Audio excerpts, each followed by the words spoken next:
இன்றைக்கி நம்ம பார்க்க போகிறது ரொம்ப ஈஸியான ஒரு தீபாவளி ஸ்பெஷல் ரெசிப்பியில் தான் பார்க்குறோம். இது பிகினர்ஸாக இருக்கிறவங்க கூடமே இந்த தீபாவளிக்கு செஞ்சு பார்க்கலாம். ஃபர்ஸ்ட் டைம் எண்ணெயில் செஞ்சு பார்க்கணுன்னு நினைக்கிறவங்க கூடமே இந்த ரெசிப்பியை ட்ரை பண்ணலாம். இந்த ஈஸியான ஓமப்பொடி எப்படி செய்கிறதுன்னு பார்த்துடலாம் வாங்க. வெல்கம் டு சிபி சமையல். ஓமப்பொடி செய்கிறதுக்கு ஃபஸ்ட்டு நம்மளுக்கு தேவையானது ஓமம். அதை நம்ம இப்போ 1 டீஸ்பூன் அளவுக்கு மிக்ஸி ஜாரில் சேர்த்து நல்லா ஃபஸ்ட்டு இந்த அளவுக்கு பவுடராக ரன் பண்ணிவிட்டு அதுக்கப்புறமா தண்ணி ஊற்றி அதையும் இந்த மாதிரி ரன் பண்ணி எடுத்துக்கிட்டு அதை நம்ம எதில் நம்ம மாவு பிசைய போகிறோமோ அதில் டைரெக்டாக அந்த பாத்திரத்தில் இந்த மாதிரி நம்ம தண்ணியை வடித்து எடுத்துக்கணும். இப்போ நமக்கு ஓம தண்ணி ரெடியாக இருக்குது. அதில் 1 டம்ளர் கடலை மாவு நான் சேர்த்துக்கிறேன். இந்த கடலை மாவு கண்டிப்பாக எப்போ எடுக்கிறதா இருந்தாலும் சலித்து சேர்த்துக்கணும். அப்போ தான் நம்மளுக்கு ஓமப்பொடி பிழியும் போது எந்த ஒரு சின்ன அணுக்களும் தட்டுப்படாமல் நம்மளுக்கு நைஸாக வரும். அதோட 1 டேபிள் ஸ்பூன் அளவுக்கு அரிசி மாவு சேர்த்துக்கணும். ரொம்ப அரிசி மாவு சேர்த்துக்கிட்டோம்னா கரகரன்னு ஆகிடும். இந்த அளவு கரெக்டாக இருக்கும் நம்மளுக்கு. இப்போ வாசனைக்கு கொஞ்சமாக பெருங்காயத்தூள் சேர்த்துக்கலாம். உப்பு இதுக்கு தேவையான அளவு சேர்த்துக்கிட்டு நல்லா கையிலையே 1க்கு 2 வாட்டி நல்லா கலந்து விட்டுட்டு அதுக்கப்புறமா நம்ம தண்ணி ஊற்றி பிசைய ஆரம்பிக்கணும். கொஞ்சம் கொஞ்சமாக தண்ணி ஊற்றி நல்லா கொஞ்சம் கெட்டியாக, ரொம்ப கெட்டியாகவும் இருக்கக்கூடாது, ரொம்ப தண்ணியாட்டமும் இருக்கக்கூடாது.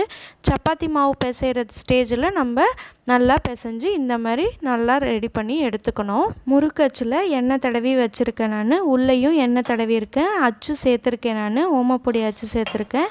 இப்போ இதில் நம்ம கொஞ்சமாக மாவு எடுத்து உள்ளே ஃபில் பண்ணிக்கலாம். ஓமப்பொடி போடும்போது நம்மளுக்கு எண்ணெய் ஃபுல் ஹீட்டில் இருக்கணும். அப்போ தான் நல்லாயிருக்கும் நம்மளுக்கு. இப்போ வெளி பக்கத்துலேருந்து உள் பக்கமாக ஒரே ஒரு சர்க்கிள் மட்டும் நம்ம பிழிஞ்சு எடுத்துக்கணும். மேலே பிழிஞ்சோம் அப்படின்னா ரொம்ப மொத்தமாகிடும். அதனால் ஒரே வாட்டி ஒரு சர்க்கிள் மட்டும் செஞ்சோம் அப்படின்னா போதும். இப்போ இது ஒரு 30 செகண்ட்ஸ்க்கு அப்படியே இருக்கட்டும். உடனே எதுவும் தொட வேண்டாம். அது கொஞ்சம் வெந்து வந்தது அப்படின்னா நம்ம திருப்பி போடும்போது உடையாமையும் நம்மளுக்கு வரும். இப்போ பாருங்கள், நம்ம திருப்பி போடுறோம்.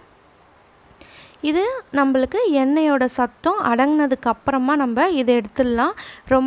ரொம்ப நேரம் நம்ம வச்சுட்டே இருந்தோம்னா ரொம்ப கலர் ஆகிடும். அதனால் அந்த சத்தம் கொஞ்சம் இறங்கினதுக்கப்புறமா நம்ம உடனே எடுத்துடலாம் எண்ணெயிலேருந்து. அவ்வளோதான், நம்மளோட கிறிஸ்பியான ஓமப்பொடி ஈஸியாக ரெடி ஆகிடுச்சு. இந்த ஓமப்பொடிக்கு பார்த்திங்க அப்படின்னா எந்த ஒரு ஷேப்ஸுமே தேவையில்லை. ஏன்னா இது நம்ம ஓமப்பொடி நம்ம உடச்சி தான் சாப்பிட போகிறோம். அதனால் இதை இப்படியே வச்சிட்ருக்க போகிறதில்ல. அதனால் பிகினர்ஸும் தைரியமாக எந்த ஒரு ஷேப்பும் இல்லை, பதமும் இல்லை, கண்டிப்பாக இதை நீங்கள் இந்த தீபாவளிக்கு ட்ரை பண்ணலாம். ஃபஸ்ட் டைம் செய்கிறீங்க அப்படின்னா கண்டிப்பாக இதை ட்ரை பண்ணலாம். அவ்வளோதான், நம்மளோட ஓமப்பொடி ரெசிபி ரெடி ஆகிடுச்சு. இந்த வீடியோலாம் உங்களுக்கு பிடிச்சிருந்தது அப்படின்னா மறக்காமல் ஒரு லைக் கொடுங்க. பாருங்கள் எந்த அளவுக்கு கிறிஸ்பியாக இருக்குன்னு நான் உடச்சி காட்டுறேன். ஒரே 1 டேபிள் ஸ்பூன் அரிசி மாவு தான் போட்டோம். ஆனால் எந்த அளவுக்கு கிறிஸ்பியாக உங்களுக்கு சவுண்டு வருதுன்னு பாருங்கள். இந்த அளவுக்கு இருந்தது அப்படின்னாலே போதும். அப்போ தான் நமக்கு அந்த கடலை மாவோட வாசமும் ஓமத்தோட வாசமும் நம்மளுக்கு கிடைக்கும். இப்போ ஒரு கொத்து கருவேப்பிலை எண்ணெய் அந்த சூடான எண்ணெயிலேயே போட்டு நம்ம பொரித்து எடுத்து சேர்த்துட்டோம் அப்படின்னா அவ்வளோதான், கிறிஸ்பியான ஓமப்பொடி ஈஸியாக நம்ம வீட்டிலையே ரெடி பண்ணியாச்சு. ஓமப்பொடி ரெசிபி உங்களுக்குலாம் பிடிச்சிருந்தது அப்படின்னா மறக்காமல் இந்த வீடியோக்கு ஒரு லைக் கொடுங்க. உங்கள் ஃப்ரெண்ட்ஸ் அண்ட் ரிலேட்டிவ்ஸோட ஷேர் பண்ணிக்கோங்க. இன்னும் சிபி சமையலுக்கு சப்ஸ்கிரைப் பண்ணல அப்படின்னா மறக்காமல் சப்ஸ்கிரைப் பண்ணிவிட்டு பக்கத்தில் இருக்கிற பெல் ஐக்கானில் ஆல்ன்றதும் கிளிக் பண்ணுங்கள். அப்போ தான் உங்களுக்கு அடுத்தடுத்த வீடியோஸ் உங்களுக்கு நோட்டிஃபிகேஷன்ஸில் வரும். தேங்க்ஸ் ஃபார் வாட்சிங்.